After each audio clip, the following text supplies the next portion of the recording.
Hey everybody, it's Jason Blaha here, and I saw a pretty tragic news story come through that a couple people have sent to me about a young man who died during a bench press accident up in Iowa. So let me put on my +5 out of weaponsmithing, do a little bit of crafting, and let's talk about this because we need to turn this into a learning lesson because this sort of stuff does happen. They're tragic when they happen. It's unfortunate when they happen. My condolences go out to the family of this young man. Because this was just really unnecessary. And I'll link the story down below. But even his weightlifting coach from high school, because he's 22 now, said he knew what he was doing. And it seems this is just a freak accident. He had a spotter and everything, and that's what spotters are for.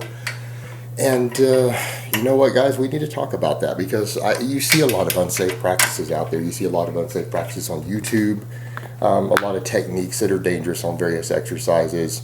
A lot of famous people in the industry are really, really seriously injured and banged up now that a lot of you looked up to just a few years ago. But when it comes to the bench press, I'm sorry, guys. I've refereed at powerlifting meets. I've been to a lot of powerlifting meets over the years. Gym spotting is not even remotely close to safe. If something goes wrong, if there's going to be an accident, the way guys spot in gyms and things is absurd for heavyweight. If there's an accident, those people are still going to get injured with their spotters because spotters tend to do ridiculous stuff, like help you do forced reps, or they get weird ways over the bar and stuff. Look, a spotter is there usually just to help you lock the weight if it looks like you're going to fail. A spotter is not going to stop the bar from hitting you. And in fact, I've watched this happen. I've seen guys with fairly heavy weight. We've all seen it online. Even with several spotters at a powerlifting meet, because it's not uncommon at a powerlifting meet to have two side spotters and one spotter in the middle, all right, ready to go. But usually the guy in the middle has a step back, obviously, for the judges, but you have side spotters, all right? And I have seen bars slip out of people's hands, just slip out, and it's a dead free fall. You need to understand that. When that bar slips or something happens like that, it's a free fall, and if the spotters miss it, it just hits them in the chest. All right, and what people need to understand, it's never a freak accident if the bar comes down and you're able to hold on to it. It's only a freak accident when it slips out of your hands. Because if you get pushed down, it's because you don't know how to train. You don't understand training workload. You're attempting weights and reps that you have no business doing. So if you get pinned under something while it's still holding onto the bar, that's just foolish training. And people are going to be like, no, you've got to push that to the limit. No, you don't. That's never been a requirement to grow. In fact, failing reps on the bench press is not your ticket to gaining muscle or strength. I promise you, you don't get stronger by failing to lift on a bench press by the bar coming down and just pinning you. All right, that doesn't make you stronger. I can promise you that.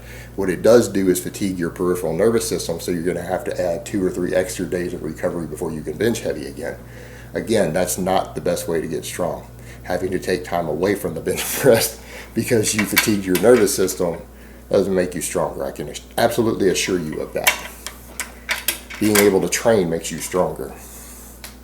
So you see things like this happen, but when the bar comes down on a bench press like that and it slips, a spotter is never going to catch it. You got to remember, the spotter is going to have to grab that bar at a free fall. And even if they're capable of rowing it, even these guys who try to spot, this couple fingers under, it's like, I hate that stuff. Those guys need to just quit doing that. That's the most butt fucking retarded thing I've ever seen anyone do, and people do it at every gym. They get 2 fingers. It's like, either help them or don't. You're either there to help them lock out a weight that they can't handle, or you aren't, because if anything goes wrong, all that's going to happen with what you're doing is your fingers are going to get hit and maybe broke if something slips. And so the 2-finger thing is bullshit, and it's like you want to slap the shit out of anyone you see doing that. Because it's the most useless, absurd thing. You might as well not have them there. But what ends up happening, because guys aren't firmly gripping the bar, which makes sense, you don't want the guy gripping the bar like he's going to deadlift or row it. But that's the only way a spotter would be able to help you if something goes wrong. Outside of them doing that, which no one does for obvious reasons, because they'd be helping you lift the weight on every rep. Outside of them doing that, a spotter is not going to save you when the bar slips, because you have a bar 200, 300, 400 pounds, in this case it was 315, slips out of your grip. It usually takes half a second for that bar from the time it slips till it hits your chest or hits your neck if you're set up wrong, is less than half a second. All right, it's free fall speed. This is heavy ass steel and iron dropping at free fall speed with nothing but air to slow it.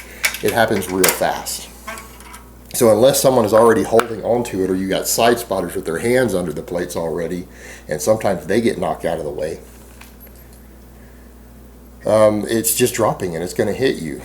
So your best options are obviously to make sure it doesn't hit your neck, and you do that with your setup. You should be set up under the J-hooks in such a way that if the bar comes down, it is physically impossible for it to hit your neck, because it will have to hit your chest and stop at the J-hooks. You set up under the J-hooks. And that's good because it also helps you set up tight enough at that you can get set up tight and move the bar a shorter distance when you unrack it. Because the shortest distance you can move the bar after unracking also gives you the best tightness, which will help you with the most power.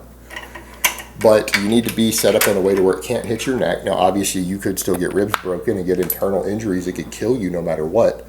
But that's where, if you're worried about that, you're lifting a fairly heavy weight. You're getting up there to where you know that it's a weight that you personally can't take the impact of in your chest, because maybe it is a true max. That's usually the point to where you want to bench in some sort of rack with steel safeties. A power rack, most competition benches have little side safeties that can be moved up and down, and you can be set in such a way to where if it drops and hits you, it's just going to knock your arch out a little bit, knock your breath out a little, but it's not going to have the full impact inertia of the weight hitting you and burying all the way. It's going to knock you down an inch or two, so you're not taking the full kinetic energy, and then it's going to hit steel and stop. All right, that's your best safe practice. And it's not always convenient to do that. It's hard to find gyms set up that way. It really is. There aren't always enough power racks. There aren't always competition benches available.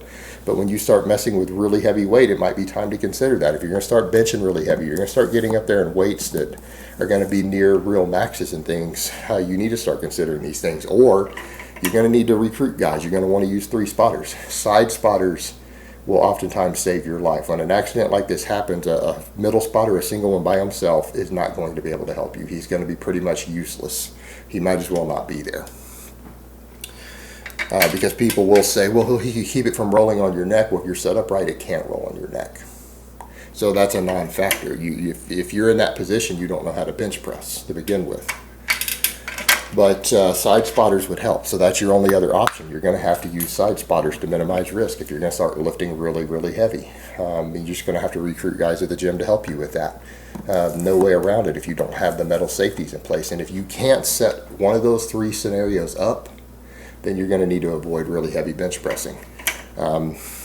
Which you don't have to bench heavy unless you're going to play football, or because you're going to be tested on it, or you're a competitive power lifter. You don't have to bench heavy otherwise. Again, safety first. There's safer exercises you could do if you're not going to need the bench press for whatever reason. And I think the bench press is a great exercise, but it's not a necessary exercise.